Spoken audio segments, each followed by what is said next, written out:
Bon après-midi, chers téléspectateurs. Bienvenue, c'est votre émission, votre rendez-vous, bien sûr, de l'information qui s'installe. Vous êtes bien sûr en direct sur ABK Télévision, le meilleur de la télé. Vous pouvez nous suivre en direct tous les jours, ouvrables, bien sûr, à partir de 12h30 minutes. Un rendez-vous d'ailleurs que vous adorez et que vous ne manquez surtout pas. Nous sommes très ravis encore, moi évidemment avec mon équipe, de vous retrouver ce matin du 15 juin 2016. C'est reparti donc pour un tout nouvel exercice de la revue de presse. C'est la une des tabloïds, bien sûr, votre émission préférée. Alors, pour ce qui est donc des journaux parus dans les kiosques ce matin, nous allons débuter avec Le Jour. Pour ce qui concerne Le Jour, en titre ce matin, révision du code pénal, les curiosités d'un projet. Alors, le texte sera donc modifié sans véritable débat. Plusieurs incongruités ne sont pas concernées par le document déposé à l'Assemblée nationale, nous précise comme ça le journal Le Jour de ce matin. Et on sait très bien que à l'endroit, bien sûr, de la modification de certains textes, il y aura, par exemple, il faut dire que le Cameroun a donc décidé de relire son code pénal pour s'arrimer à l'évolution du contexte dans lequel le Cameroun évolue, dans lequel le Cameroun est situé actuellement. Et l'on peut déjà d'ailleurs s'en féliciter de cette évolution, même si désormais il faudra dire que certaines réformes entrent en compte, mais les hommes de loi, bien sûr, à l'Assemblée nationale, ont jugé que certaines modalités, certaines lois, certaines réponses ne pouvaient justement pas apporter, ne pouvaient justement pas être sujet de modification.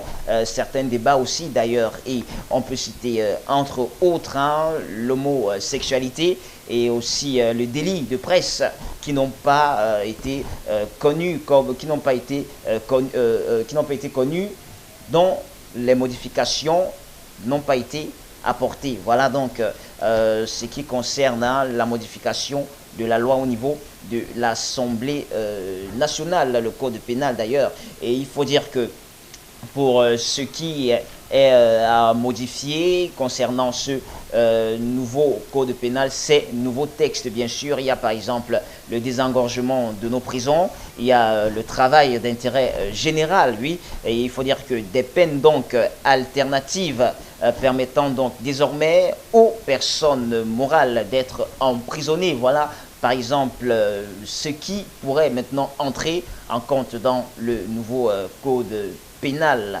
Et c'est à lire dans les pages 2 et aussi la page 3 de votre journal Le Jour, paru dans le kiosque ce matin.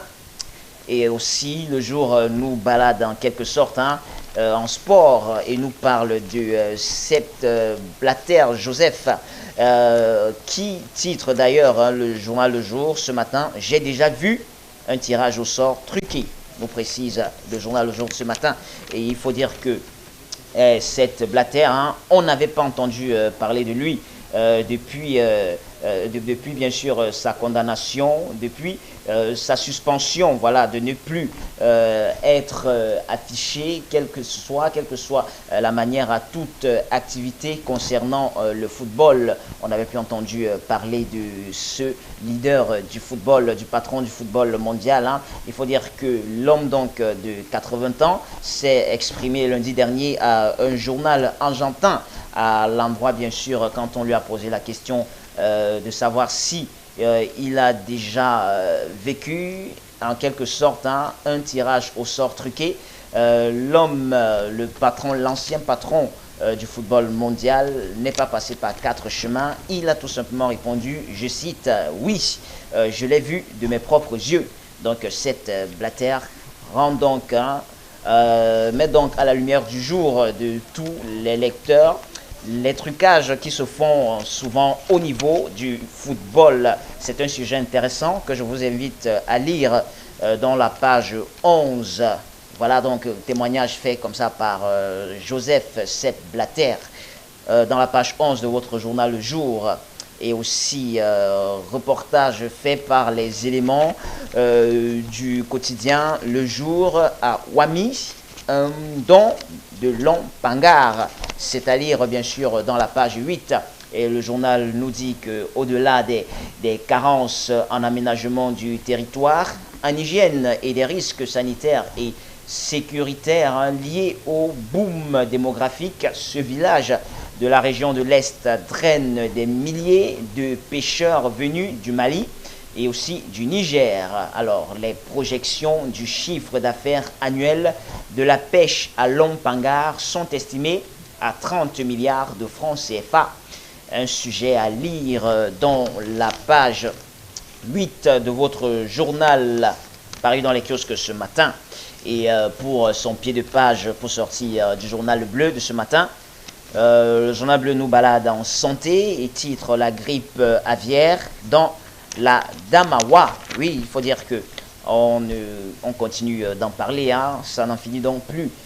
Cette fois-ci, c'est dans le petit village d'Aber, situé à 80 km de Tibati, dans le département du Ndjerem, qu'un foyer de grippe aviaire a été donc découvert par l'équipe de veille de la délégation régionale du ministère de l'élevage, des pêches et des industries animales. Il faut dire que la grippe aviaire continue donc de faire son bout de chemin et c'est un sujet qui continue d'inquiéter les Camerounais, d'où la question est sur toutes les lèvres actuellement à qui profite bien sûr la grippe aviaire. Un sujet que je vous invite à lire dans la page 5 de votre journal Le Jour paru dans les kiosques ce matin. Voilà donc ce qui est pour le quotidien Le Jour.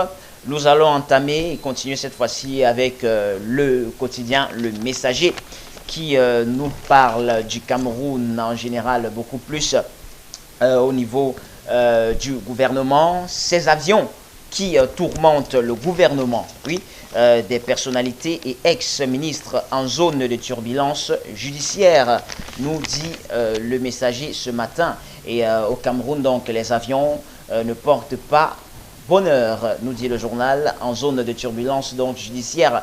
Beaucoup de personnalités, rien que de beau monde, ont craché et la tempête est loin de s'achever, nous dit ainsi Le Messager de ce matin. Il faut dire que c'est un dossier intéressant, hein, soulevé, mis à la lumière du jour comme ça par Le Messager, un sujet qui tourne autour du bébé jet, autour du combi, du JA et aussi des MA60.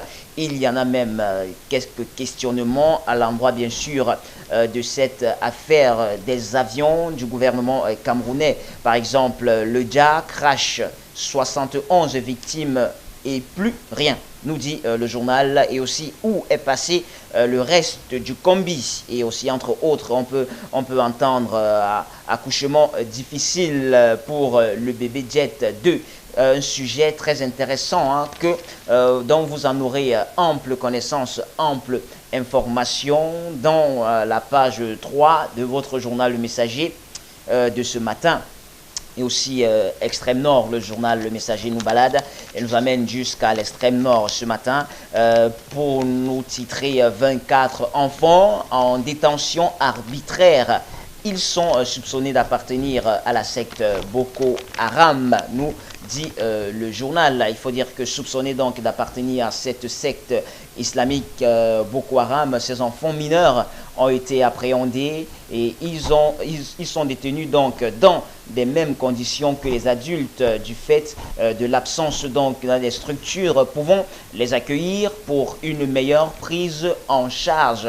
Ces enfants donc le journal Le Messager nous en parle ce matin et nous précise dans quelles conditions ces enfants qui sont en détention, qui sont soupçonnés d'appartenir à la secte islamiste Boko Haram, comment est-ce qu'ils vivent leur quotidien de ce côté-là. On se rappelle encore il y a seulement quelques semaines, hein, une équipe de notre chaîne Abika Télévision s'était rendue plus précisément du côté de Kolofata et avec des interventions des uns et des autres pour des populations qui avaient réussi à rester voilà, dans cette zone sinistrée-là, nous faisait comprendre en fait qu'il y a beaucoup d'enfants qui sont encore restés dans la zone mère. Pour peu que ceci ne soit pas encadré, pour peu qu'ils fument du joint, pour peu qu'ils déambulent dans la rue, il pourrait facilement être confondu aux appartenant à la secte Boko Haram. Donc, difficile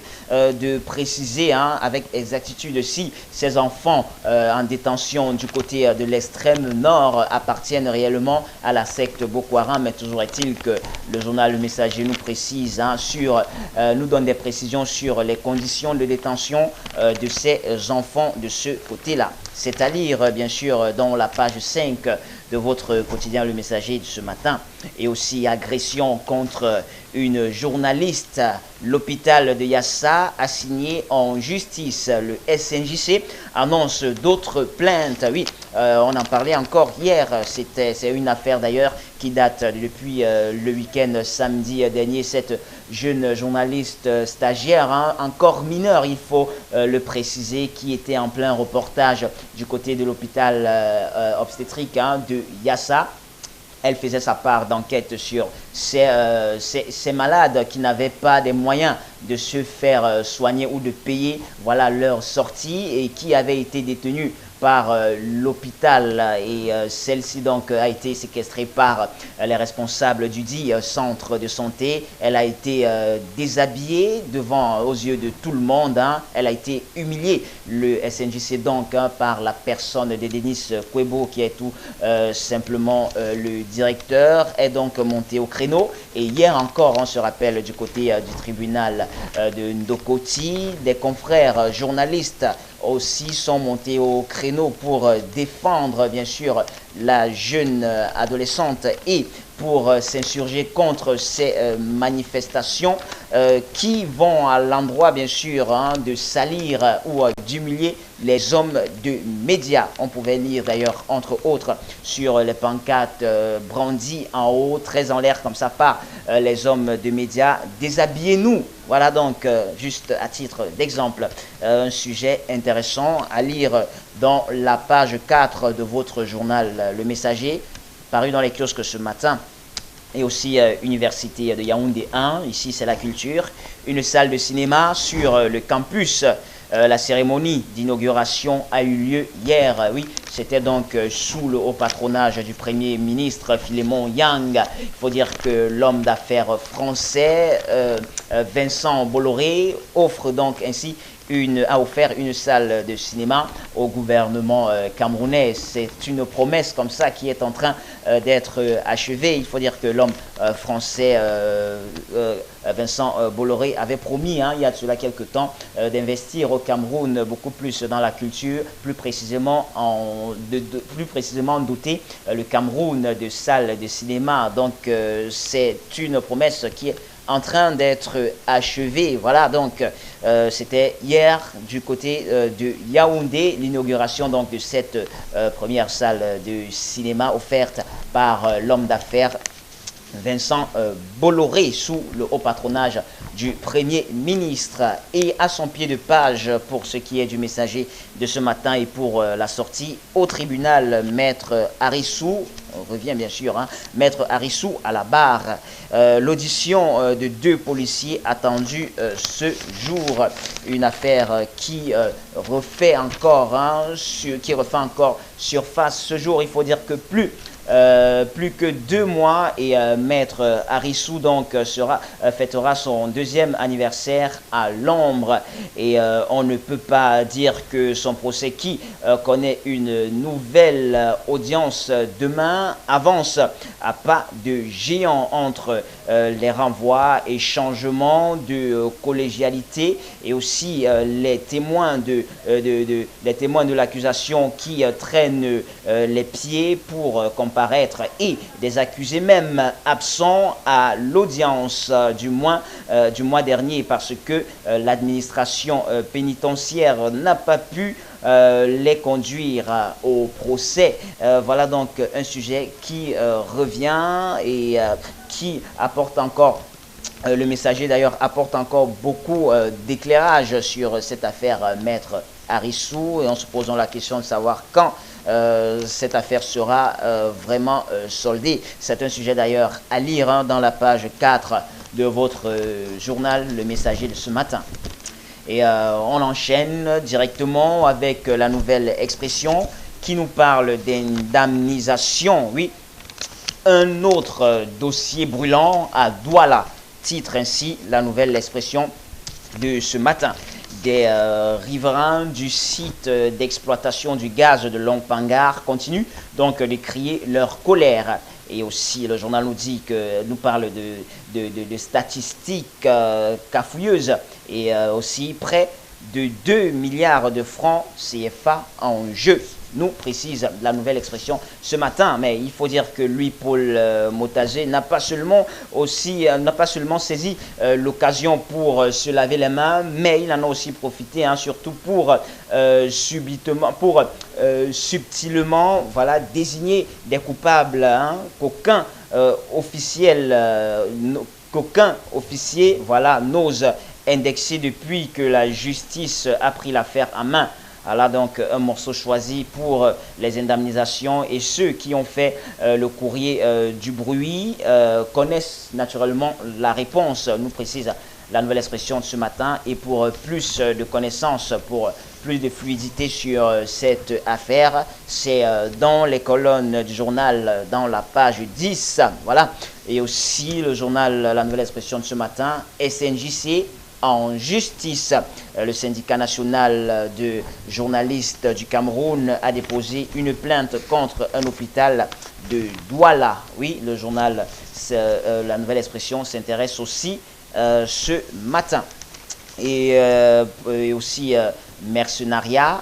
Le révérend Batomé dénonce. Oui, c'était donc au cours d'une cérémonie dans la région synodale du Vouré Sud. Oui, il faut dire que de ce côté-là, il y avait bien sûr l'ordination de 19 pasteurs de l'église évangélique du Cameroun avaient pris part à cette cérémonie. Beaucoup d'élites politiques, beaucoup d'élites aussi hein, religieux. On pouvait voir l'envoyé, bien sûr, de sa sainteté Samuel Cléda, et aussi même Tonin Frist, le délégué du gouvernement auprès de la communauté urbaine. Mais voilà, le président donc général de l'EEC, Église évangélique du Cameroun, Isaac Batomé, a fait savoir que l'EEC est leader du protestanisme au Cameroun, ce dont l'Église a besoin aujourd'hui, précise l'homme de Dieu. Ce sont voilà, des pasteurs de qualité et non des pasteurs en quantité. Voilà donc un sujet à lire dans la page 3 de votre journal La Nouvelle Expression de ce matin. Et c'est donc sur cette nouvelle que nous allons clôturer notre édition de ce matin, la une des tabloïds, édition du 15 juin 2016. N'oubliez surtout pas, hein, acheter un journal, c'est promouvoir la presse, et l'information est la clé de la connaissance. Je vous donne rendez-vous demain pour une toute nouvelle édition de votre émission, la une des tabloïds, votre rendez-vous à l'information d'après la presse. Alors rendez-vous donc dans ce acheter un journal et entrer en détail les informations que nous venons tout juste de vous donner en fonction de la presse écrite. N'oubliez pas, vous pouvez nous suivre en direct, hein, en live, voilà, sur YouTube. Vous tapez tout simplement la une des tabloïds et puis vous nous aurez. Et aussi sur Facebook, vous pouvez aussi apporter vos appréciations, vous pouvez apporter vos idées concernant cette émission, car c'est vous qui faites cette émission. Alors rendez-vous demain pour une toute nouvelle édition. Et en attendant, je vous laisse en compagnie des programmes alléchants d'ABK Télévision. À demain.